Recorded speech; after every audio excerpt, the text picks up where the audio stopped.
ചില കണക്കുകൾ കൂടി ഇപ്പോൾ വന്നിട്ടുണ്ട്. അതിലൊന്ന് നേരത്തെ നമ്മൾ പറഞ്ഞ മെട്രിസൈസ് ആണ്. മറ്റൊന്ന് JVC പറയുന്നത് ആം ആദ്മി പാർട്ടി 32 മുതൽ 37 വരെയും BJP 35 മുതൽ 40 വരെയും എന്നതാണ്.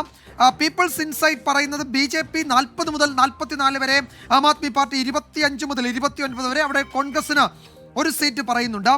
ചാണക്യ സ്ട്രാറ്റജി പറയുന്നത് BJP 39 മുതൽ 44 വരെയും ആം ആദ്മി പാർട്ടി 25 മുതൽ 28 വരെയും എന്നതാണ്. പീപ്പിൾസ് പൾസ് പറയുന്നത് അവിടെയാണ് എനിക്ക് തോന്നുന്നത് ആം ആദ്മി പാർട്ടി ഏതാണ്ട് ഒരു തകർന്നടിയും എന്ന കണക്ക് അവരുടെ പക്കലാണുള്ളത്. 10 മുതൽ 19 വരെ സീറ്റുകൾ മാത്രമേ ആം ആദ്മി പാർട്ടിക്ക് കിട്ടൂ എന്നാണ് പീപ്പിൾസ് പൾസ് പറയുന്നത്. 51 മുതൽ 60 സീറ്റ് വരെയാണ് അവിടെ BJPക്ക് അവർ പ്രഡിക്റ്റ് ചെയ്യുന്നത്. അതായത് ഒരു ലാൻഡ് സ്ലൈഡ് വിക്ടറി. അവിടെ ആകെ 70 സീറ്റാണുള്ളത്, അതിൽ 60 സീറ്റ് വരെ BJP നേടും എന്ന് പറയുകയാണ് പീപ്പിൾസ് പൾസ്. അതിൻ്റെ അത്തരമൊരു ട്രെൻഡ് അവിടെ ഉണ്ടോ എന്ന് നമുക്കറിയില്ല. എം മാർക്ക് പറയുന്നത് പി മാർക്ക് പറയുന്നത് 21 മുതൽ 31 വരെ സീറ്റുകളോടെ ആം ആദ്മി പാർട്ടി അവരുടെ നില മോശമാണ് എങ്കിൽ പോലും അവർ വലിയ തിരിച്ചടി നേരിടുന്നത്. പക്ഷേ അവിടെ 39 മുതൽ 49 സീറ്റുകളോടെ BJP അധികാരത്തിലേക്ക് വരും എന്നാണ് പി മാർക്ക് പറയുന്നത്. ഒരു ഒട്ടുമിക്ക ഇപ്പോൾ ഇതുവരെ വന്ന നമ്മളുടെ കയ്യിലുള്ള ഏതാണ്ട് ഒരു 10 ഏജൻസികളോളം അതിനെ തന്നെ കണക്കിലുണ്ട്. അതിൽ മുഴുവൻ BJP അവിടെ അധികാരത്തിലേക്ക് വരും എന്ന സൂചനയാണ് ഈ ഘട്ടത്തിൽ നൽകുന്നത്. അതിൽ ചാണക്യ സ്ട്രാറ്റജി മാത്രം കോൺഗ്രസിന് 2 മുതൽ 3 സീറ്റ് വരെ പറയുന്നുണ്ട്. അത് കോൺഗ്രസിനെ സംബന്ധിച്ച് 3 സീറ്റൊക്കെ കിട്ടിയാൽ ഈ ഘട്ടത്തിൽ കോൺഗ്രസിന് ഡൽഹിയിൽ അതൊരു നേട്ടം തന്നെയാണ്. ഒരു സീറ്റ് ഒട്ടുമിക്ക സർവേ 0 to 1 ആണ് മിക്ക സർവേകളും പറയുന്നത്. പീപ്പിൾസ് ഇൻസൈറ്റ് ഒരു സീറ്റ് പറയുന്നുണ്ട്. ബാക്കി ഇപ്പോൾ ചാണക്യ സ്ട്രാറ്റജിയാണ് 2 മുതൽ 3 സീറ്റ് വരെ പറയുന്നത്. അങ്ങനെ കോൺഗ്രസിന് എന്തെങ്കിലും ചില കാര്യങ്ങൾ, ചില സീറ്റുകൾ അവിടെ കിട്ടാൻ ഉള്ളതായി പറയുന്നുണ്ട്. പക്ഷേ എന്തായാലും ഒരു കാര്യം ഉറപ്പാണ്, ഈ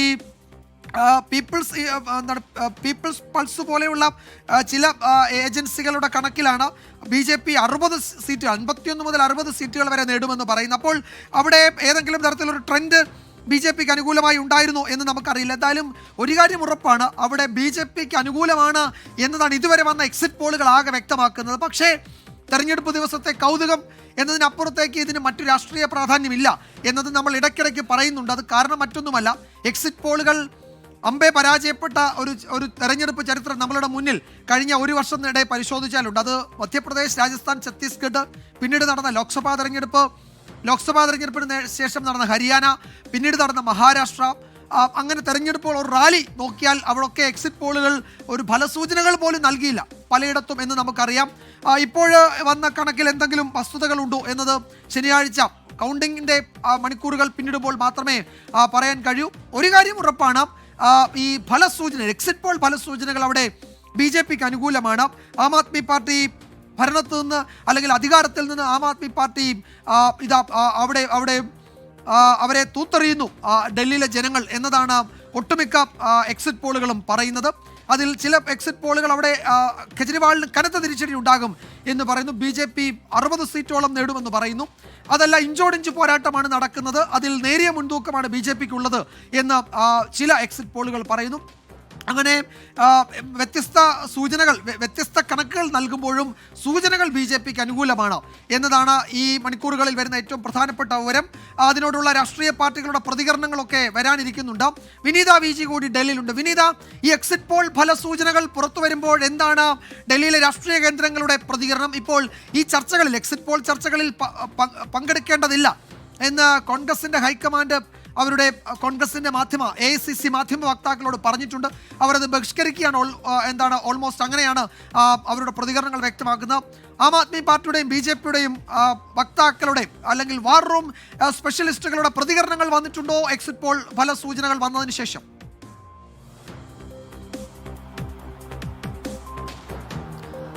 തീർച്ചയായും വിജയകുമാർ സൂചിപ്പിച്ചതുപോലെ അധികം വൈകാതെ തന്നെ BJPയുടെയും ആം ആദ്മി പാർട്ടിയുടെയും നേതാക്കളുടെ പ്രതികരണങ്ങളൊക്കെ തന്നെ ഉണ്ടായേക്കുമെന്നാണ് നമുക്ക് അറിയാൻ കഴിയുന്നത്. കോൺഗ്രസിനെ സംബന്ധിച്ചിടത്തോളം കഴിഞ്ഞ ലോക്സഭാ തെരഞ്ഞെടുപ്പിന് പിന്നാലെ തന്നെ നേരത്തെ വിജയകുമാർ സൂചിപ്പിച്ചതുപോലെ ഈ എക്സിറ്റ് പോൾ ഫലങ്ങളൊക്കെ പിന്നീട് ഒരു അമ്പേ പരാജയമാവുന്ന ഒരു സാഹചര്യമാണ് കണ്ടിട്ടുണ്ടായിരുന്നത്. അതുകൊണ്ട് തന്നെ ഈ എക്സിറ്റ് പോൾ ഫലങ്ങളുടെ സർവേകളുടെ ഒക്കെ ഒരു പിന്നാലെ പോകേണ്ടതില്ല എന്നുള്ളത് തന്നെയാണ് കോൺഗ്രസിന്റെ നേതാക്കൾക്ക് നൽകിയിരിക്കുന്ന ഒരു നിർദ്ദേശം. അതുകൊണ്ട് തന്നെ ഇതുമായി ബന്ധപ്പെട്ടുകൊണ്ടുള്ള ചർച്ചകളിലോ അല്ലെങ്കിൽ പരസ്യ പ്രതികരണങ്ങൾ പ്രചരണങ്ങളിലേക്കോ പോകേണ്ടതില്ല എന്നും നേതാക്കൾക്ക് നിർദ്ദേശം നൽകിയിട്ടുണ്ട്.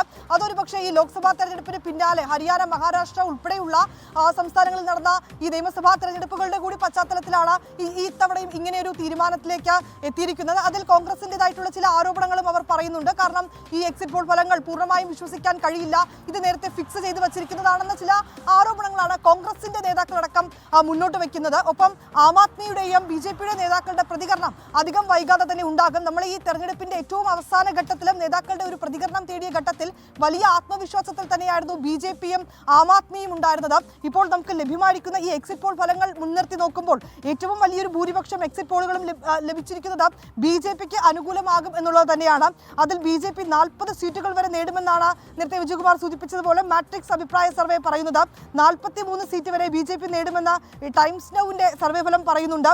ഒപ്പം തന്നെ പീപ്പിൾസ് പൾസും BJP-ക്ക് അനുകൂലമായിരിക്കുന്ന ഒരു സാഹചര്യം പറയുന്നുണ്ട്. പക്ഷേ അങ്ങനെ പറയുമ്പോഴും ആം ആദ്മിക്ക് ഒരു വലിയ പരാജയം കൂടിയാണ് അവർ മുന്നോട്ട് വെക്കുന്നത്. ഏതാണ്ട് 10 മുതൽ 19 സീറ്റിൽ വരെ ആം ആദ്മി പാർട്ടി ഒതുങ്ങുമെന്നാണ് ആ സർവേയിൽ വ്യക്തമാക്കിയിരിക്കുന്നത്.